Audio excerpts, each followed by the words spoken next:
Rich dad poor dad अध्याय 5 tax का इतिहास और कॉरपोरेशंस की ताकत। मुझे याद है हमें स्कूल में रॉबिन हुड्स और उसके सुखी गिरोह की कहानी बताई गई थी। मेरे स्कूल के टीचर का मानना था यह केविन कॉस्नर की तरह के एक रोमांटिक हीरो की अद्भुत कहानी है जो अमीरों को लूटता था और गरीबों में बांट देता था। मेरे अमीर डैडी की नज़र में रॉबिन हुड हीरो नहीं था, वे उसे बदमाश मानते थे। रॉबिन हुड को गुजरे हुए तो लंबा समय गुजर चुका है, परंतु उसके अनुयायी आज भी जिंदा है। कितनी बार मैंने लोगों को यह कहते सुना है, इसके लिए अमीर लोग पैसे क्यों नहीं देते, या अमीरों को और ज़्यादा टैक्स देना चाहिए और उन्हें गरीबों में बांट देना चाहिए। रॉबिन हुड का यह विचार कि अमीरों से लेकर गरीबों में बांट दिया जाए, गरीब और मध्यम वर्ग के लोगों के लिए सर्वाधिक कष्ट का कारण है। इसी का इतना भारी बोझ लदा हुआ है। सच्चाई तो यह है कि अमीरों पर टैक्स लगता ही नहीं है। गरीबों की भलाई के लिए जो पैसा लगता है वह मध्यम वर्ग से आता है, खासकर शिक्षित और ऊंची आमदनी वाले वर्ग से। टैक्स के बारे में पूरी तरह से समझने के लिए हमें इसकी ऐतिहासिक पृष्ठभूमि को समझने की ज़रूरत है। हमें टैक्स के इतिहास को जानने की ज़रूरत है। हालांकि मेरे पढ़े लिखे डैडी शिक्षा के इतिहास कमाल का ज्ञान रखते थे, परंतु मेरे अमीर डैडी टैक्स के इतिहास पर विशेषज्ञ थे। अमीर डैडी ने माइक और मुझे यह समझाया कि इंग्लैंड और अमेरिका में सबसे पहले कोई टैक्स नहीं लगते थे। कभी कभार युद्ध का खर्च जुटाने के लिए कुछ समय के लिए टैक्स जरूर लगा करते थे। राजा या राष्ट्रपति मुँह से कह भर देता है और हर आदमी उसकी कही बात मानकर अपना सहयोग देता है। ब्रिटेन में 1799 से 1816 के बीच 1816 के बीच नेपोलियन से युद्ध के समय टैक्स लगाया गया था और अमेरिका में 1861 से 1865 के बीच हुए सिविल वार के खर्च को जुटाने के लिए टैक्स लगाया गया था। 1874 में इंग्लैंड ने इनकम टैक्स को अपने नागरिकों पर स्थायी रूप से लागू कर दिया। 1913 में संविधान के 16वें संशोधन के साथ अमेरिका में भी आयकर स्थायी रूप से लागू किया गया। एक समय था जब अमेरिकी लोग टैक्स विरोधी हुआ करते थे। चाय पर बहुत ज़्यादा टैक्स लगने के कारण ही बोस्टन हार्बर पर प्रसिद्ध टी पार्टी की घटना हुई थी, जिससे क्रांतिकारी युद्ध को ताकत मिली। इंग्लैंड और अमेरिका दोनों को नियमित इनकम टैक्स के विचार को जनता के गले उतारने में लगभग 50 साल का समय लगा। इन ऐतिहासिक तिथियों से हमें यह पता नहीं चल पाता कि दोनों ही मामलों में टैक्स शुरू में केवल अमीरों पर लगाए गए थे। अमीर डैडी चाहते थे कि माइक और मैं इस बात को कभी नहीं भूलें। उन्होंने स्पष्ट किया कि टैक्स का विचार लोकप्रिय बना और उसे ज़्यादातर लोगों ने सिर्फ इसलिए माना क्योंकि उन्हें यह बताया गया कि टैक्स अमीरों को सजा देने का और मध्यम वर्ग तथा गरीबों को मदद देने का साधन है। इसी कारण जनता ने टैक्स कानून के समर्थन में वोट दिए और यह वैधानिक बन गया। हालांकि इसका मकसद अमीरों को दंड देना है, परंतु दरअसल यह उन्हीं लोगों को दंड देता है जिन्होंने इसका समर्थन किया था, यानी गरीब और मध्यम वर्ग। एक बार सरकार ने पैसे का स्वाद चख लिया तो उसकी भूख बढ़ती गई। अमीर डैडी ने कहा, तुम्हारे डैडी और मैं पूरी तरह विरोध करते हैं। वे एक सरकारी ब्यूरोक्रेट हैं और मैं एक पूंजीपति हूँ।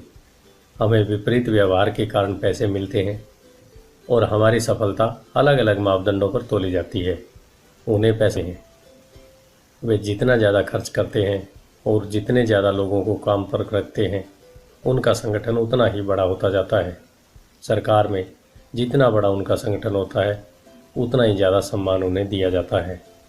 दूसरी तरफ मेरे संगठन में मैं जितने कम लोगों को रखूं और जितना कम पैसा खर्च करूं, मेरे निवेशक मेरा उतना ही ज़्यादा सम्मान करते हैं। इसलिए मैं सरकारी आदमियों को पसंद नहीं करता हूँ। उनके लक्ष्य बिजनेस के ज़्यादातर लोगों से हटकर होते हैं। जैसे जैसे सरकार के कर्मचारी बढ़ते हैं, उन्हें तनख्वाह देने के लिए उतने ही ज़्यादा टैक्स की ज़रूरत होती है। मेरे पढ़े लिखे डैडी इस बात में भरोसा करते थे कि सरकार को लोगों की मदद करनी चाहिए। वे जॉन एफ कैनेडी से प्रेम करते थे और ख़ासकर पीस कॉर्प्स के विचार से। वे इस विचार को इतना ज़्यादा पसंद करते थे कि वे और मेरी माँ दोनों ही पीस कार्स के लिए काम करते, थाईलैंड और फिलीपींस जाने वाले स्वयंसेवकों को प्रशिक्षित करते थे। वे हमेशा अतिरिक्त अनुदान और बजट में बढ़ोतरी की कोशिश करते थे ताकि वे ज़्यादा लोगों को भर्ती कर सकें। ऐसा वे शिक्षा विभाग की अपनी नौकरी में भी करते थे और पीस कार्प्स में भी। यह उनका काम था। जब मैं 10 साल का था तब से मैं अपने अमीर डैडी से यह सुनता आया हूँ कि सरकारी कर्मचारी आलसी चोरों का गिरोह है, और मेरे गरीब डैडी से मैं यह सुनते आया हूँ कि अमीर लोग लालची और बदमाश होते हैं जिनसे सरकार को ज़्यादा टैक्स लेना चाहिए। दोनों ही विचारों के पक्ष में तर्क दिए जा सकते हैं। मेरे लिए यह बहुत मुश्किल था, क्योंकि एक तरफ तो मैं शहर के सबसे बड़े पूंजीपतियों में से एक के लिए काम करता था, और दूसरी तरफ जब मैं घर आता था तो वहाँ मेरे डैडी होते थे जो एक नामी सरकारी नेता थे। यह तय करना आसान नहीं था कि कौन सही बोल रहा है और किसकी बात तय करना आसान नहीं था कि कौन सही बोल रहा है और किसकी बात पर मुझे भरोसा करना चाहिए। परंतु जब आप टैक्स के इतिहास का अध्ययन करते हैं तो एक दिलचस्प पहलू सामने आता है। जैसा मैंने कहा कि टैक्सों का लागू होना सिर्फ इसलिए संभव हो सका क्योंकि जनता रॉबिनहुड के अर्थशास्त्रीय सिद्धांत में भरोसा करती थी, जिसमें अमीरों से लेकर बाकी सब में बांट दिया जाता है।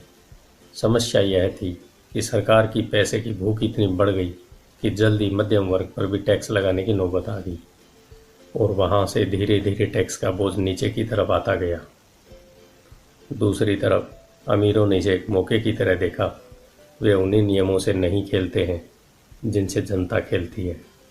जैसा मैंने बताया है, अमीर पहले ही कॉरपोरेशन के बारे में जानते थे, जो पानी के जहाज़ों के ज़माने में लोकप्रिय हुई थे।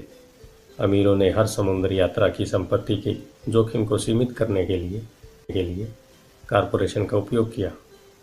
अमीर लोग हर समुद्री यात्रा के लिए पैसा जुटाने के लिए कॉरपोरेशन में अपना पैसा डालते थे। फिर यह कॉरपोरेशन न्यू वर्ल्ड के खजाने की खोज के लिए नाविकों की भर्ती करता था। अगर जहाज़ डूब जाता तो नाविकों की जान जाती, परंतु अमीर लोगों को सिर्फ इतना ही नुकसान होता था कि उनका वह पैसा डूब जाता था जो उन्होंने उस समुद्री यात्रा के लिए दिया था। आगे आने वाला चित्र दर्शाता है कि किस तरह कॉरपोरेट स्ट्रक्चर आपके इनकम स्टेटमेंट और बैलेंस शीट के बाहर बैठता है। अमीर लोग किस तरह खेल को खेलते हैं। कॉरपोरेशन के कानूनी ढांचे की ताकत का ज्ञान ही अमीरों को गरीबों और मध्यम वर्ग की तुलना में बहुत ज़्यादा फ़ायदा देता है। मुझे 2 डैडियों ने शिक्षा दी थी, जिसमें से एक समाजवादी थे और दूसरे पूंजीपति। मुझे जल्दी यह महसूस हुआ कि पूंजीपति में पैसे की ज़्यादा सजा देते हैं। मुझे ऐसा लगा कि पैसे की नासमझी के कारण समाजवादी जितना जोर लगा लें, अमीर लोग उनसे जीतने का रास्ता हमेशा ढूंढ निकालते हैं। इसी कारण टैक्स आखिरकार मध्यम वर्ग पर लगे। अमीरों ने बुद्धिजीवियों को अपनी बुद्धि से हरा दिया, सिर्फ इस कारण क्योंकि वे पैसे की ताकत को जानते थे, और यह विषय स्कूलों में नहीं पढ़ाया जाता। अमीर लोगों ने बुद्धिजीवियों को किस तरह हराया। एक बार अमीरों से वसूलों का कानून पारित हुआ तो सरकार की तिजोरी में पैसा आने लगा। पहले तो लोग इस बात से खुश हुए। यह पैसा सरकारी कर्मचारियों और अमीरों को दिया जाने लगा। सरकारी कर्मचारियों के पास यह पैसा नौकरियों और पेंशनों के रूप में गया। अमीरों के पास यह पैसा उनकी फैक्ट्रियों के जरिए मिले सरकारी कॉन्ट्रैक्ट से आया। सरकार के पास ढेर सारे पैसे थे, परंतु उस पैसे के मैनेजमेंट की समस्या थी। उसमें कोई रीसर्कुलेशन नहीं था। दूसरे शब्दों में, सरकारी नीति में अगर आप एक सरकारी ब्यूरोक्रेट हैं तो आप पैसा बचाना पसंद नहीं करते। अगर आप अपने लिए आवंटित फंड को खर्च नहीं कर सकते तो आपको अगले बजट में उतनी राशि नहीं मिलेगी, और निश्चित रूप से आपको योग्य तो माना ही नहीं जाएगा। दूसरी तरफ बिजनेस में पैसे बचाने के लिए इनाम मिलता है, और ऐसा करने पर आपको काबिल माना जाता है। जब बढ़ते हुए सरकारी खर्चों का यह चक्कर चलता है तो पैसे की मांग बढ़ी, और अमीरों से टैक्स वसूलों के विचार में अब कम अमीर लोगों को भी शामिल कर लिया गया, और इस तरह सरकार इतनी नीचे आ गई कि वे गरीब और मध्यम वर्गीय लोग भी टैक्स के दायरे में आ गए, जिन्होंने इसके लिए वोट दिए थे। सच्चे पूंजीपतियों ने बचने का तरीका खोजने के लिए अपनी पैसे की समझ का प्रयोग किया। वे कॉरपोरेशनों की सुरक्षा में चले गए, वो सुरक्षा देता है। परंतु कई लोग जिन्होंने कभी कॉरपोरेशन नहीं बनाया, यह नहीं जानते कि कॉरपोरेशन जैसी कोई चीज़ नहीं होती। कॉरपोरेशन केवल एक फाइल का फोल्डर होता है जिसमें कुछ कानूनी दस्तावेज लगे होते हैं और जो राज्य सरकार की एजेंसी में दर्ज होकर किसी वकील के ऑफिस में रखा जाता है। यह कोई बड़ी बिल्डिंग नहीं होती जिसके बाहर कॉरपोरेशन का नाम लिखा होता है। यह कोई फैक्ट्री या लोगों का समूह भी नहीं होता। कॉरपोरेशन केवल एक कानूनी दस्तावेज है जो एक ऐसी कानूनी देह बना देता है जिसकी कोई आत्मा नहीं होती। अमीरों की संपत्ति एक बार फिर सुरक्षित हो गई। एक बार फिर कॉरपोरेशन का प्रयोग लोकप्रिय हो गया। यह स्थायी इनकम टैक्स कानूनों के पारित होने के बाद हुआ, क्योंकि कॉरपोरेशन के लिए इनकम टैक्स की दर व्यक्तिगत इनकम टैक्स की दर से कम है। इसके अलावा, जैसा पहले बताया जा चुका है, कॉरपोरेशन द्वारा कुछ खर्च टैक्स चुकाने से पहले किए जा सकते हैं। अमीरों और गरीबों के बीच यह लड़ाई सदियों से चली आ रही है। अमीरों से वसूलों अमीरों के हमेशा खिलाफ रही है। यह लड़ाई तब छिड़ती है जब कानून बनते हैं और यह लड़ाई अनंत काल तक चलती रहती है। समस्या यह है कि जो लोग हारते हैं उनमें समझ की कमी है। हारने वाले लोग वे हैं जो हर सुबह उठकर तैयार होते हैं और अपनी नौकरी में कड़ी मेहनत करते हैं और उस पर टैक्स देते हैं। अगर वे यह समझ पाते कि अमीर लोग किस तरह से पैसे का खेल खेलते हैं तो वे भी इस भीड़ को उसी तरह से खेल सकते हैं। फिर वे भी पैसे से आज़ाद हो सकते हैं और अमीर बन सकते हैं। इसलिए मैं हर बार शहर जाता हूँ जब भी मैं किसी को अपने बच्चे को यह सलाह देते हुए सुनता हूँ कि स्कूल जाओ ताकि सुरक्षित नौकरी मिल सके, चाहे उसकी नौकरी कितनी भी सुरक्षित क्यों न हो। औसत अमेरिकी व्यक्ति आज सरकार के लिए 5 से 6 महीने तक काम करता है ताकि वह टैक्स चुकाने के लिए पैसा जमा कर सके। मेरे विचार में यह समय बहुत ज़्यादा है। आप जितनी ज़्यादा मेहनत करते हैं, आपको सरकार को उतना ही ज़्यादा टैक्स देना होता है। इसलिए मेरा मानना है कि अमीरों से वसूलों का नारा उन्हीं लोगों पर भारी पड़ गया जिन्होंने इसके लिए वोट किया था। हर बार लोग अमीरों को सज़ा देने की कोशिश करते हैं। अमीर लोग सचमुच उसका पालन नहीं करते, बल्कि वे पलटकर वार करते हैं। उनके पास पैसा, ताकत और इरादा होता है जिनके दम पर वे चीज़ों को बदल सकते हैं। वे सचमुच बैठकर स्वेच्छा से ज़्यादा टैक्स नहीं चुकाते। वे ऐसे तरीके खोजते हैं जिनसे उन पर टैक्स का कम से कम बोझ पड़े। इसके लिए वे चतुर और स्मार्ट वकीलों तथा अकाउंटेंट्स की सेवाएं लेते हैं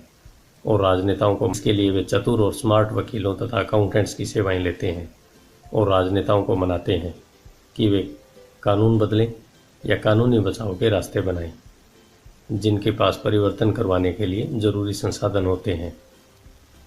अमेरिका का टैक्स कानून भी टैक्स बचाने के कई रास्ते प्रदान करता है।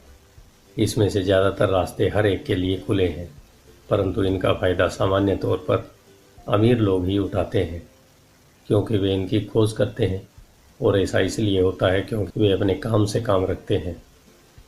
उदाहरण के तौर पर लोकप्रिय शब्द 1031 इंटरनेशनल रेवेन्यू कोड के अनुच्छेद 1031 का संक्षिप्त रूप है, जिससे रियल एस्टेट बेचने वाले को टैक्स चुकाने में देरी करने का मौका मिलता है अगर वह ज़्यादा महंगे रियल एस्टेट को खरीदता है और सौदेबाजी में फ़ायदा नहीं लेता।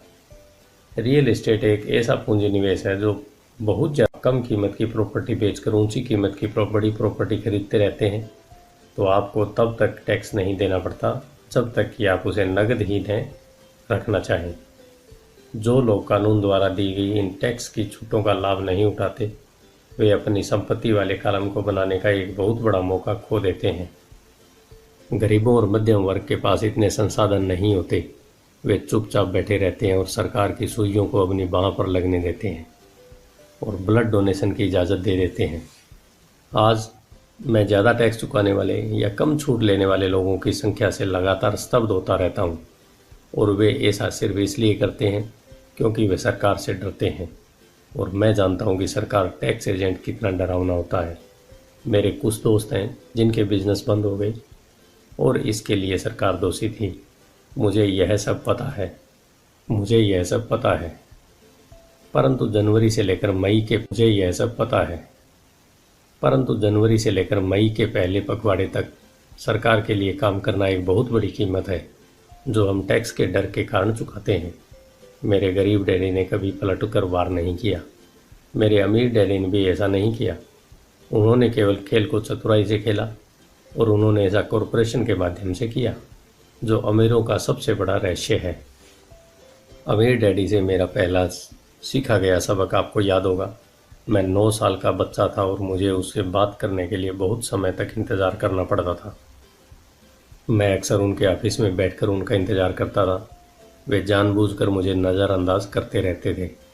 वे चाहते थे कि मैं उनकी ताकत को पहचानूं और एक दिन खुद भी उतना ही ताकतवर बनता जाऊं। जितने भी समय तक मैंने उनके मार्गदर्शन में पढ़ा और सीखा, उन्होंने मुझे हमेशा याद दिलाया कि ज्ञान ही ताकत है, और पैसे के साथ तो बड़ी ताकत होती है। उसे करने के लिए सही ज्ञान की ज़रूरत होती है। उस ज्ञान के बिना संसार आपको इधर उधर धक्के मारता रहता है। अमीर डैडी हमेशा माइक और मुझे यह याद दिलाते कि सबसे ज़्यादा डरावना व्यक्ति बॉस या सुपरवाइज़र नहीं होता, बल्कि टैक्समैन होता है। अगर आप उसे मौका देते हैं तो टैक्समैन हमेशा आपसे से ज़्यादा वसूल कर सकता है। पैसा मेरे लिए काम करे, मैं पैसे के लिए काम न करूं। मेरा यह पहला सबक दरअसल ताकत के बारे में है। अगर आप पैसे के लिए काम करते हैं तो आप ताकत को अपने बॉस के हाथ में दे देते हैं।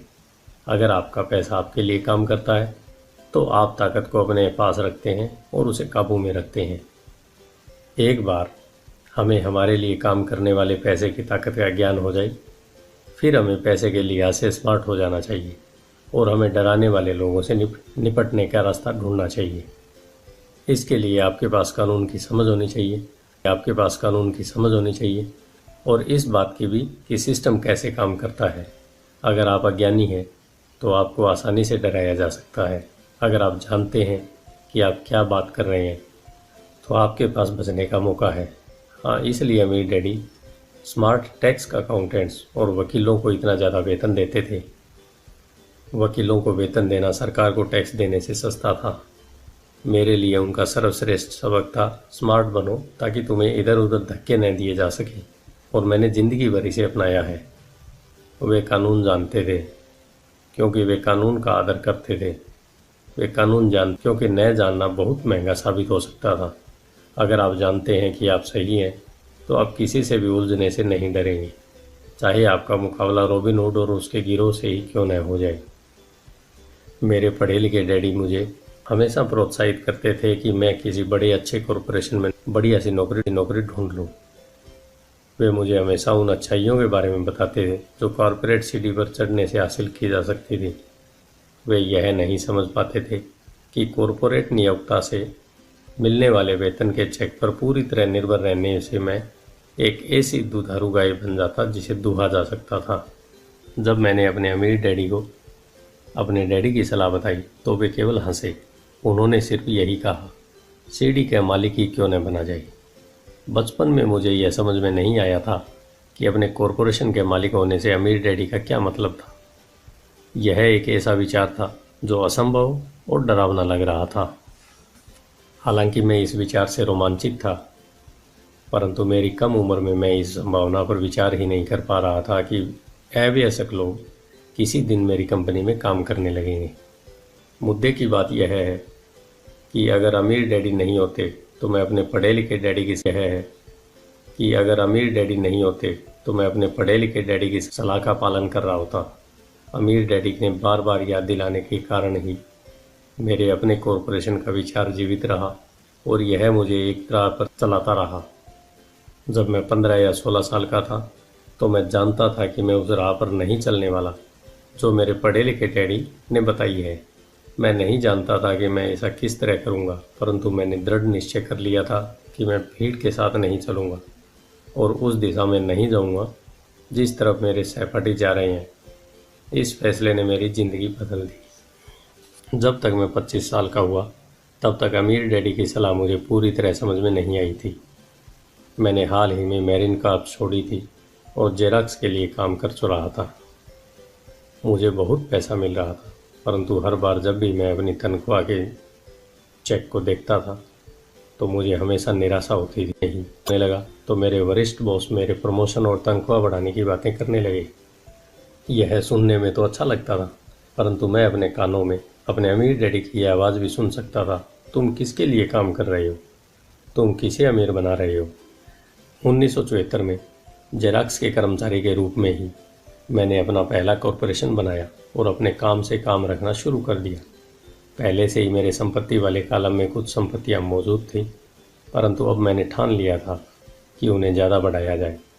कटौतियों वाली तनख्वाह को देख देख कर मुझे अमीर डैडी की सलाह में समझदारी दिखने लगी थी। अगर मैं अपने पढ़े लिखे डैडी की सलाह पर चलता तो मुझे अपना भविष्य साफ नज़र आ रहा था। कई नियोक्ता यह अनुभव करते हैं कि अगर कर्मचारी अपने यहाँ काम से काम रखे तो यह उनके बिजनेस के लिए बुरा होता है। मुझे विश्वास है कि ऐसा कुछ लोगों के साथ हो सकता है, परंतु मेरे साथ ऐसा नहीं था। एक बार मैंने अपने काम से काम रखने की ठान ली और अपनी संपत्तियां बढ़ाना चालू कर दिया तो मैं एक बेहतर कर्मचारी बन गया। मेरे पास अब एक लक्ष्य था। मैं सुबह जल्दी आ जाता था और मेहनत से काम करता और इस तरह ज़्यादा से ज़्यादा पैसा कमाता था ताकि मैं उसे रियल एस्टेट में निवेश कर सकूं। हवाई में उस समय कीमतें तेज़ी से बढ़ रही थी और वहाँ किस्मत चमकाई जा सकती थी। जितना ही ज़्यादा मुझे यह लगा कि वहाँ निवेश की संभावनाएं हैं, उतनी ज़्यादा जेरॉक्स मशीनें मैंने बेची। मैंने जितनी ज़्यादा मशीनें बेची, मुझे उतना ही ज़्यादा पैसा मिला और हाँ, मेरी तनख्वाह के चेक से उतनी ही ज़्यादा कटौतियाँ हुई। यह प्रेरणादायक था। मैं कर्मचारी होने के जाल से बाहर निकलना चाहता था और इसलिए मैं कम मेहनत करने के बजाय ज़्यादा कड़ी मेहनत करता था। 1978 तक मैं सेल्स में चोटी के 5 लोगों में से एक था। प्राइड नंबर 1, मैं चूहा दौड़ से कॉर्पोरेट में चोटी के 5 लोगों में से एक था। प्राइड नंबर 1, मैं चूहा दौड़ से बहुत जल्दी बाहर निकलने के लिए बेताब था। 3 साल से भी कम समय में मैं जेरॉक्स की तुलना में अपने छोटे से कॉरपोरेशन से कहीं ज़्यादा कमा रहा था, जबकि मेरा कॉरपोरेशन रियल एस्टेट में निवेश करने वाली कंपनी थी और वह पैसा जो मैं अपने कॉरपोरेशन से अपनी संपत्ति वाले कॉलम में बना रहा था, वह पैसा मेरे लिए काम कर रहा था। मुझे कॉपियर बेचने के लिए दरवाजे खटखटाने की ज़रूरत नहीं थी। अमीर डैडी की सलाह में मुझे ज़्यादा समझदारी दिख रही थी, यानी कि मेरी प्रॉपर्टी से आने वाला कैश फ्लो इतना ज़्यादा हो गया कि मेरी कंपनी ने मेरे लिए पहली कार खरीद दी। जेरॉक्स के लोगों को लगा कि मैं अपने कमीशन बेच रहा हूँ, परंतु मैं ऐसा नहीं कर रहा था। मैं अपने कमीशन को संपत्तियों वाले कॉलम में निवेश कर रहा था।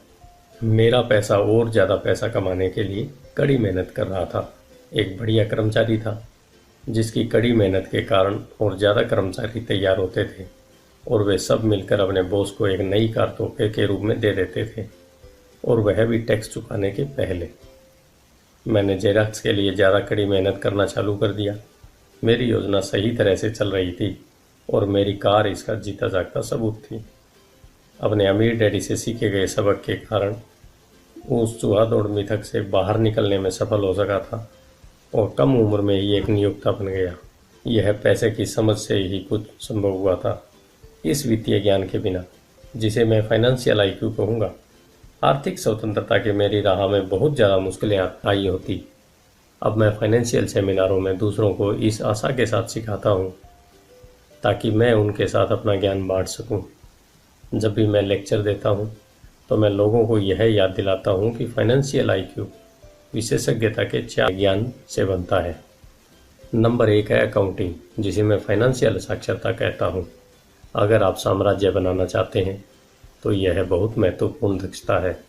आप जितने ज़्यादा धन के लिए जिम्मेदार होंगे, उतनी ही ज़्यादा सूक्ष्मता की ज़रूरत होगी, नहीं तो आपका साम्राज्य ताश के पत्तों के महल की तरह ढह जाएगा। यह बाएं मस्तिष्क का पहलू है जिसमें वर्णन या सूक्ष्मता जरूरी है। फाइनेंशियल साक्षरता वह योग्यता है जिसके सहारे फाइनेंशियल स्टेटमेंट्स को पढ़ा और समझा जा सकता है। इस योग्यता से आप किसी भी व्यवसाय की कमजोरी और मजबूतियों को पहचान सकते हैं। नंबर 2 है निवेश, जिसे मैं पैसे से पैसे बनाने का विज्ञान कहता हूँ। इसमें तकनीकों, रणनीतियों और फार्मूलों की ज़रूरत होती है। यह मस्तिष्क का दायां पहलू है, यानी रचनात्मक पहलू। नंबर 3 है बाजार की समझ, मांग और पूर्ति का विज्ञान। बाजार के तकनीकी पहलुओं को जानने की ज़रूरत है, जो कि भावनाओं द्वारा संचालित होता है। 1996 में क्रिसमस के दौरान टिकल मी एल्मो डॉल का प्रकरण भी तकनीकी या भावनाओं द्वारा संचालित बाजार का उदाहरण है। बाजार का दूसरा तत्व निवेश की मूलभूत या आर्थिक समझ है। क्या किसी निवेश में समझदारी है, या वर्तमान बाजार की परिस्थितियों के हिसाब से ऐसा करना नासमझी है? कई लोग यह सोचते हैं कि बाजार को समझना या निवेश की अवधारणाएं बच्चों को समझ में नहीं आएगी, क्योंकि वे जटिल होती हैं। वे यह नहीं देख पाते कि बच्चे इन विषयों को अनुभूति से समझ लेते हैं।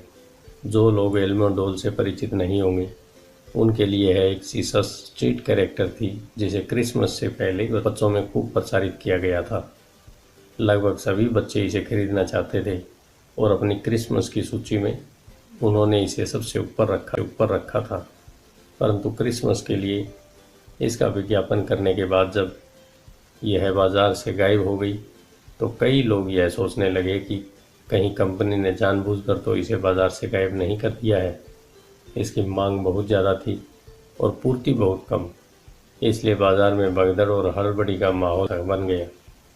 स्टोर्स में जब खरीदने के लिए कोई डॉल नहीं बची, तो दुकानदारों और दूसरे खिलौने वालों में इसमें मुनाफा कमाने का मौका देखा। जिन्हें डॉल नहीं मिल पाई थी, वे दुर्भाग्यशाली मम्मी डैडी क्रिसमस के लिए कोई दूसरा खिलौना खरीदने के लिए मजबूर हो गई। टिकल मी एल्मो डॉल की अविश्वसनीय लोकप्रियता मेरी समझ में नहीं आई, परंतु यह मांग और पूर्ति के अर्थशास्त्र का बढ़िया उदाहरण है। यही बात स्टॉक, बॉन्ड, रियल एस्टेट और बेसबॉल कार्ड बाजारों पर लागू होती है। नंबर 4 है कानून। उदाहरण के तौर पर अकाउंटिंग, निवेश और बाजारों की तकनीकी दक्षता के सारे कॉरपोरेशन का प्रयोग विस्फोटक वृद्धि प्रदान कर सकता है। कोई भी आदमी जिसे कॉरपोरेशन द्वारा दिए जाने वाले टैक्स फायदों और सुरक्षा का ज्ञान हो, वह बहुत ज़्यादा तेज़ी से तरक्की कर सकता है और अमीर बनता है, जो किसी कर्मचारी या छोटे बिजनेस के मालिक के लिए संभव नहीं है। उसमें उतना ही अंतर है जितना पैदल चलने वाले और उड़ने वाले में होता है। यह अंतर बहुत ज़्यादा हो जाता है जब हम इसे दीर्घकालीन संपत्ति के संदर्भ में देखते हैं। नंबर 1 है टैक्स लाभ। एक कॉरपोरेशन कई ऐसी चीज़ें कर सकता है जो एक आदमी नहीं कर सकता, जैसे कि यह टैक्स देने से पहले खर्च कर सकता है। यह विशेषज्ञता का एक ऐसा क्षेत्र है जो बहुत रोमांचक है, परंतु इसमें अंदर घुसना तब तक जरूरी नहीं जब तक कि आपका बिजनेस या संपत्ति बहुत बड़ी न हो। कर्मचारी कमाते हैं और टैक्स चुकाते हैं, उससे अपना खर्च चलाते हैं। एक कॉरपोरेशन कमाता है, जितना खर्च कर सकता है करता है, और फिर बची हुई रकम पर टैक्स चुकाता है। यह अमीरों द्वारा इस्तेमाल किए जाने वाला सबसे बड़ा कानूनी बचाव का रास्ता है। उन्हें बनाना आसान है और बहुत ज़्यादा महंगा नहीं है, बशर्ते कि आपके पास अपने खुद के निवेश हो जो अच्छा कैश फ्लो दे रहे हो। उदाहरण के तौर पर अपने कॉरपोरेशन का फ़ायदा यह है, घूमने जाने का कार्यक्रम हवाई में बोर्ड मीटिंग बन जाता है। कार का भुगतान, बीमा, रिपेयर इत्यादि कंपनी खर्च में डाल दिए जाते हैं। हेल्थ क्लब की सदस्यता भी कंपनी खर्च है। ज़्यादातर रेस्टोरेंट डिनर भी आंशिक व्यय है। और भी ऐसे बहुत से खर्च हैं जो टैक्स चुकाने के पहले किए जाते हैं। नंबर 2, कानूनी मुकदमों से सुरक्षा। हम एक कानूनी समाज में रह रहे हैं। हर आदमी आपसे फ़ायदा चाहता है। अमीर लोग अपने क्रेडिटर से अपनी ज़्यादातर संपत्ति को